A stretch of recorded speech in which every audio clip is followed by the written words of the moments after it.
The sand is already burning through your feet, and the sun has barely risen. Ahead of you, the desert looks empty. Behind you, the last thorn bushes shrink into a brown line. Your group has water skins, dried food, stone blades, children, elders, and one simple rule. Reach the next water before the desert takes more than you can give. Crossing a desert with an ancient tribe is not a walking trip. It is a countdown. The first danger is not dramatic. It is sweat. Your body spends water to stay cool, and the desert makes that trade all day. Every step costs moisture. Every breath dries the mouth. Every hot gust steals a little more from the skin. So the group moves early. Before the sun climbs high, everyone walks fast across firmer ground. Adults carry skins and bundles. Children are kept in the middle. The best walkers spread out just enough to search for tracks, plants, stones, and old camp signs. Nobody wastes motion. A modern person might look for a road. An ancient group looks for tiny clues. A line of animal tracks. A patch of greener scrub. A bird cutting across the sky. A shallow dip where rare rain once ran. In the desert, information can be as valuable as food. By mid-morning, the heat changes the rules. The ground begins shimmering. Distant rocks seem to float. The group slows, because walking too hard now can ruin the whole crossing. A strong hunter who overheats becomes extra weight. A child who stops sweating is suddenly in danger. An elder who stumbles can force everyone to spend time they do not have. Shade becomes shelter. There may be no cave, no tree, and no tent waiting. So the tribe makes shade from whatever exists. A skin stretched between poles. A blanket held against a rock.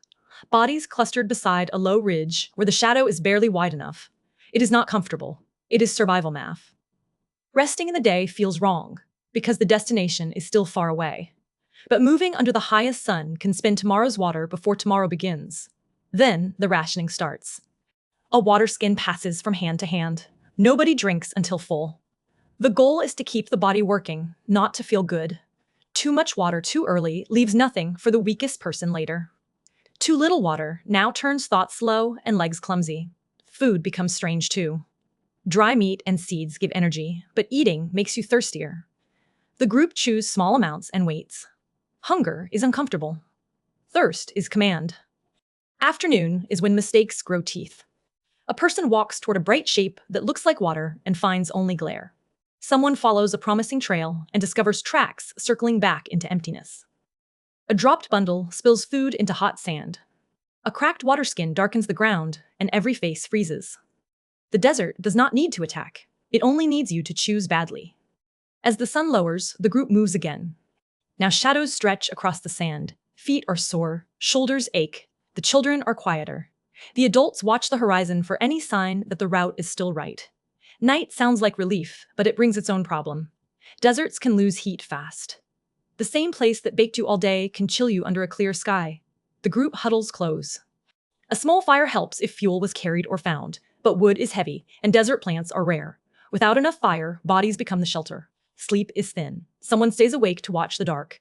Predators, snakes, scorpions, and strangers all matter, but thirst matters more. Water skins are checked again and again. If one is leaking, the group may have to leave before dawn. The second day is harder because the body begins negotiating. The tongue feels thick. Sweat dries faster. Tempers shorten. Simple choices become arguments. Should the group follow the animal tracks or the old memory of a waterhole? Should they wait for shade or push while everyone can still stand? Ancient desert travel depends on shared memory. One person remembers a line of hills. Another remembers a bitter plant near shallow water.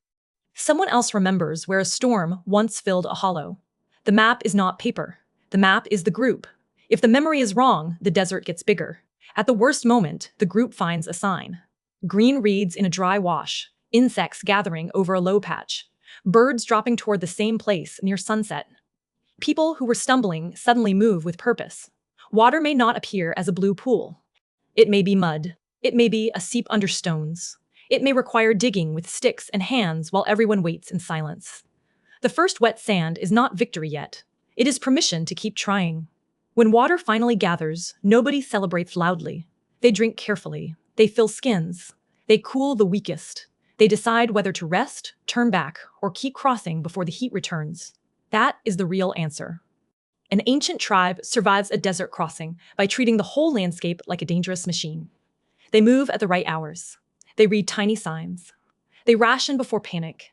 They use shade like shelter, memory like a map, and the group like a single body. One person alone might see only empty sand. A tribe sees roots, warnings, old water, animal habits, and the cost of every step.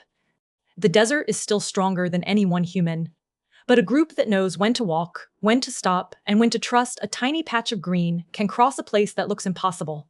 Not because the desert becomes gentle, because the tribe becomes careful before the desert becomes deadly.